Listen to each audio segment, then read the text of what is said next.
இணையத்தின் முன்னோடி 1969 ஆண்டு அக்டோபர் 29 ஆர்பாநெட் எனப்படும் கணினிகளுக்கு இடையேயான தொடர்பு முதன்முறையாக நிறுவப்பட்டது. இந்த நிகழ்வு இணையத்தின் உருவாக்கத்துக்கு அடித்தளம் அமைத்த மிக முக்கியமான தொழில்நுட்ப சாதனையாகும். 1957 ஆண்டு சோவியத் யூனியன் ஸ்புட்னிக் என்ற செயற்கைக்கோளை விண்ணில் ஏவியது. இது அமெரிக்காவிற்கு ஒரு பெரும் அச்சுறுத்தலாகவும் தொழில்நுட்ப பின்னடைவாகவும் பார்க்கப்பட்டது.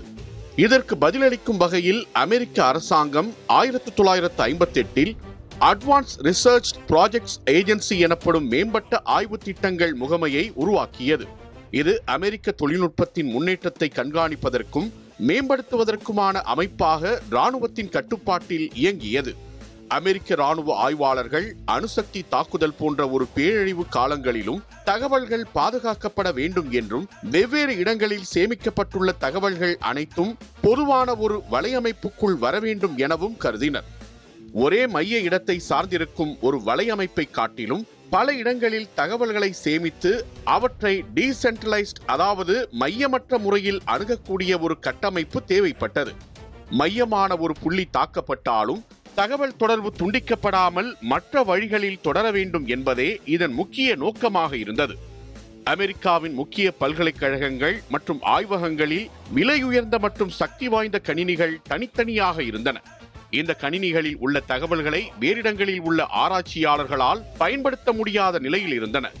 இந்த நிலை உயர்ந்த கணினி வளங்களை நாடு முழுவதும் உள்ள ஆராய்ச்சியாளர்கள் பகிர்ந்து கொள்வதற்கான ஒரு வழிமுறையை உருவாக்க ARPA விரும்பியது.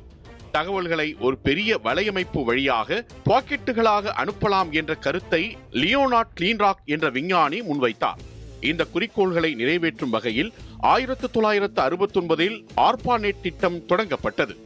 இந்த வலையமைப்பின் அடிப்படை மையங்கள் அமெரிக்காவின் முன்னணி பல்கலைக்கழகங்களில் அமைக்கப்பட்டன. 1969 அக்டோபர் 29 அன்று கலிபோர்னியா பல்கலைக்கழகத்துக்கும் ஸ்டான்ஃபோர்ட் ஆய்வு நிறுவனத்துக்கும் இடையேயான முதல் கணினி தொடர்பு நிறுவப்பட்டது. ஆர்பாநெட் முதல் வெற்றிகரமான பாக்கெட் ஸ்விட்சிங் நெட்வொர்க்காக மாறியது. இதுவே இன்றைய உலகளாவிய இணையத்தின் நேரடி முன்னோடி மற்றும் தொழில்நுட்ப தாயகமாக கருதப்படுகிறது. தகவல்கள் மையப்படுத்தப்பட்ட பாதைகள் இல்லாமல் பல தனித்தனி பாதைகள் வழியாக சென்று இலக்கை அடையும் புதிய தொழில்நுட்பத்தை உருவாக்கிய நிகழ்வாக இது வரலாற்றில் பதிவானது.